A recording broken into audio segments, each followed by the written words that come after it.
Bentrovati al meteo.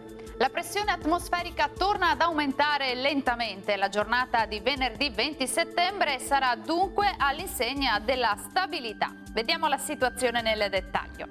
Sul Veneto al mattino cielo ancora a tratti coperto ma senza precipitazioni associate.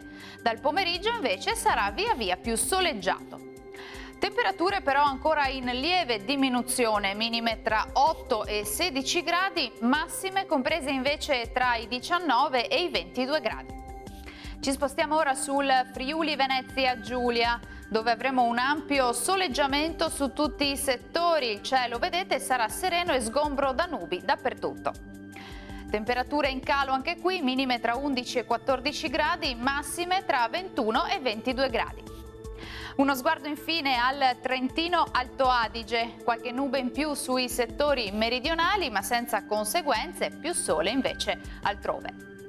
Temperature minime tra 12 e 13 gradi, massime in calo sui 23 gradi circa. Dal meteo di Antenna 3 è tutto, arrivederci al prossimo aggiornamento.